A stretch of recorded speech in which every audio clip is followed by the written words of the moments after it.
The pasta was getting cold on my plate, but I'd completely lost my appetite. My wife Denise had just said something that made my entire world tilt sideways. We'd been together 15 years, married for 12, and in all that time, I thought I knew this woman. Turns out, I didn't know her at all. Trevor contacted me, she said casually, twirling spaghetti on her fork like she was discussing the weather. He says he's ready for children now. He wants to have them with me. Trevor, the ex-boyfriend who'd shattered her heart 16 years ago by leaving her for someone barely out of college. The ghost from her past that I'd spent years helping her move beyond. And now he was back, apparently with a proposition that defied all logic and decency. My fork clattered against the plate. You've been talking to your ex-boyfriend? Just catching up, she said quickly, but her eyes wouldn't meet mine. It's been months now. Nothing physical happened, if that's what you're worried about. Months. She'd been having secret conversations with her ex for months, and somehow thought that was acceptable because they hadn't physically cheated yet. The yet hung in the air between us, unspoken but understood. So you want to leave me for Trevor? I asked, my voice surprisingly steady despite the chaos erupting inside my chest. What she said next will haunt me forever. No, I don't want to leave you. See, Trevor's not in a great financial position right now. He's between jobs, exploring his artistic side. But we're doing well. You make excellent money. The house is almost paid off. We have room. I was thinking we could all make this work together. I stared at her, waiting for the punchline that never came. You want me to raise your ex-boyfriend's children? He'd be involved, just not financially, she explained, gaining enthusiasm like this insane plan was actually reasonable. Think of him like a fun uncle who visits sometimes. He'd bring artistic influence, creative perspectives. It could be really beautiful, actually. A modern family situation. The audacity was breathtaking. She genuinely expected me to fund and raise another man's children while that man contributed nothing but genetics and occasional visits. This woman who'd promised me a child-free life was now asking me to bankroll her second chance with the man who destroyed her once before. We agreed on no kids. I reminded her, struggling to keep my voice level. You had surgery to make sure we'd never have kids. Remember? I drove you there, took care of you during recovery. People change, she said defensively. I'm allowed to change my mind about what I want. You're absolutely allowed to change your mind. What you're not allowed to do is expect me to pay for your ex-boyfriend's children while he plays part-time daddy. Her face hardened. This is our marriage. Our money. Our house. I thought you loved me enough to support my dreams. I love the woman I married, I said quietly. She wouldn't have asked me to do this.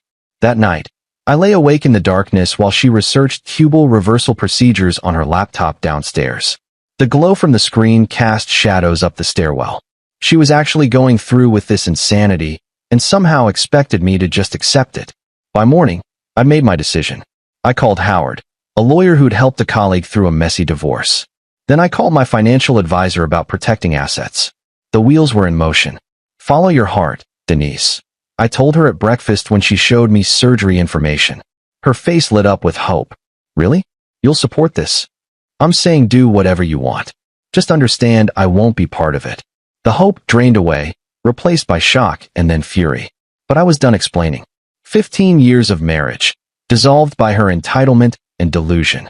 She genuinely couldn't comprehend why I wouldn't eagerly pay for another man's children. The surgery was scheduled fast. Private clinic, $8,000, expedited timeline. She slid the payment authorization across the breakfast table like it was nothing. I need your signature. The clinic requires payment up front. I'm not paying for that. It's our money. We're married. Money for you to have another man's children? Absolutely not.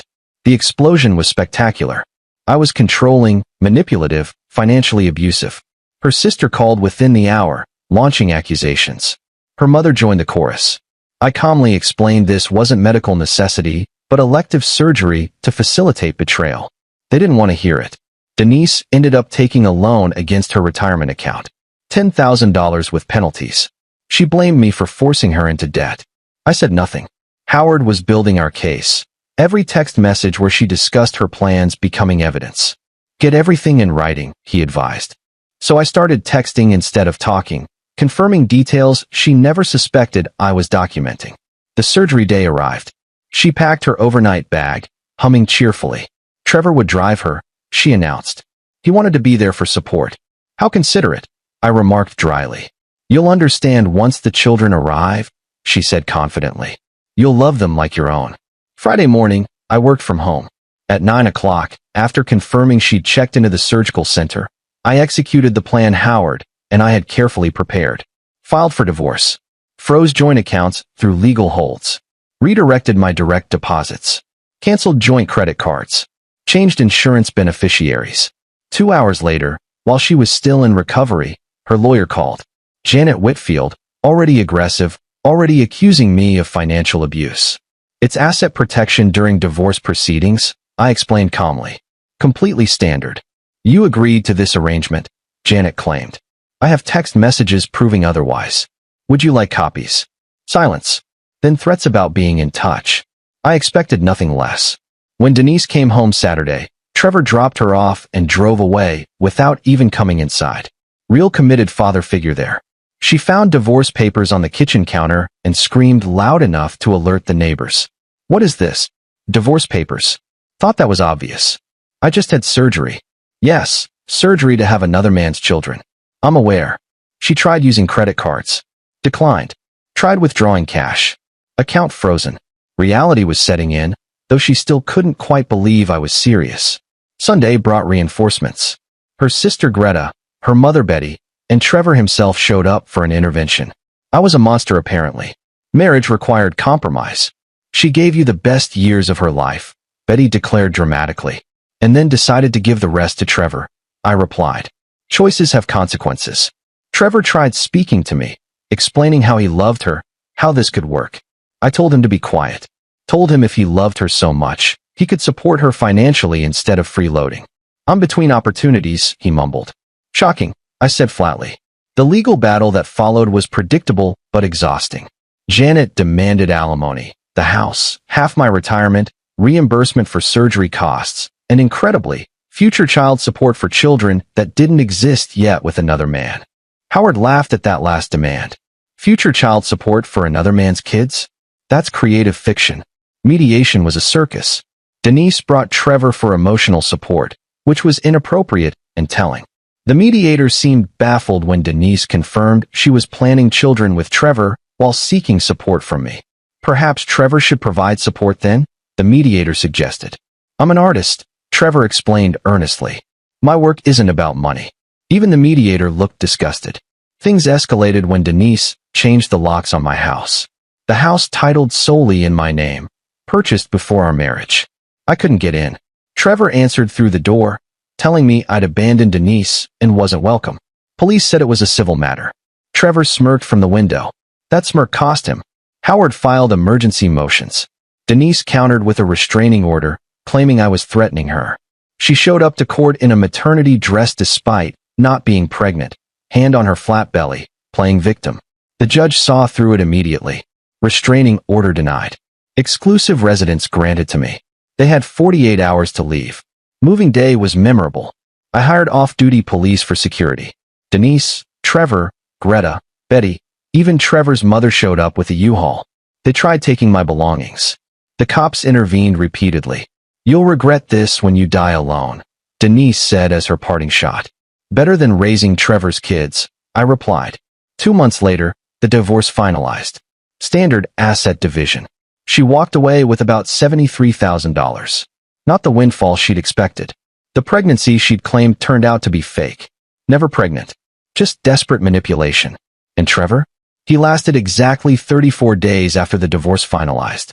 Once reality hit that there was no comfortable house, no money train, just Denise's dwindling bank account, he vanished.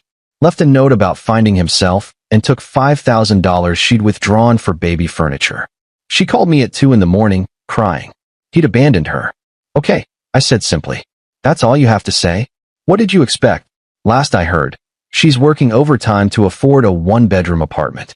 Trevor's in Costa Rica posting photos with another younger woman. Denise sent me a Christmas card suggesting maybe we could start fresh in the new year. I won't. I'm dating someone casually now. She's never mentioned wanting me to fund her ex-boyfriend's children, which already makes her infinitely better. My house is peaceful. My life is drama-free.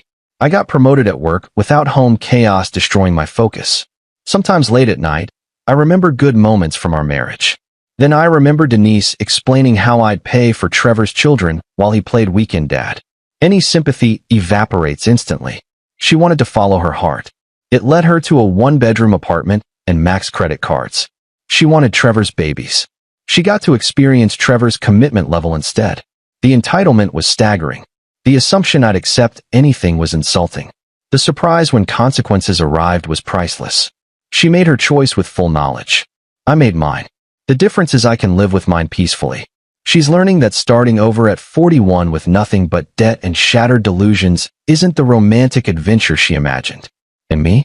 I'm learning that peace and self-respect are worth infinitely more than any relationship built on entitlement and betrayal. Best $73,000 I ever spent to get my life back.